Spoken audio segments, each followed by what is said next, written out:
মাশাআল্লাহ মাশাআল্লাহ মারহাবা।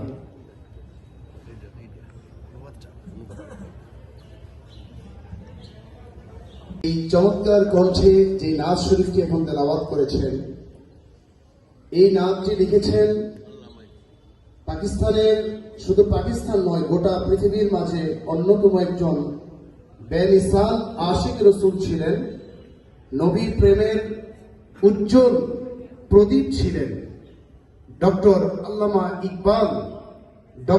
আল্লামা ইকবাল রহমতুল্লাহি আলাইহি। হুজুর সৈয়দুল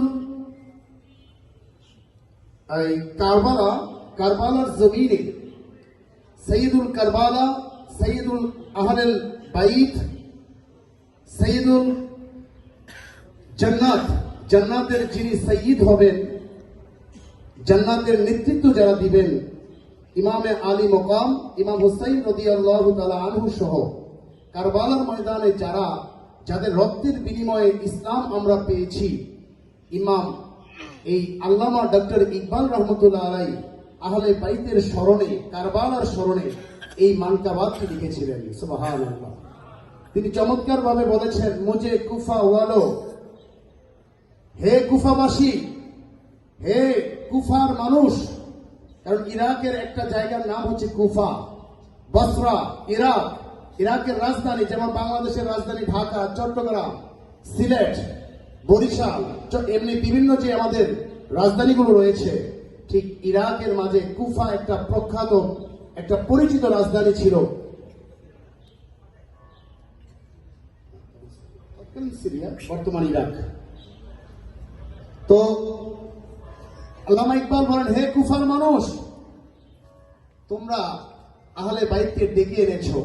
ইমাম হুসাইন রাদিয়াল্লাহু তাআলা আনহু নিজের ইচ্ছায় কারবালাতে যায় নাই, হাজার হাজার চিঠি পাঠিয়েছিল যে হে ইমাম হুসাইন, আপনি আমাদের কাছে আসেন, আমরা আপনার কাছে বায়াত গ্রহণ করব। সুবহানাল্লাহ।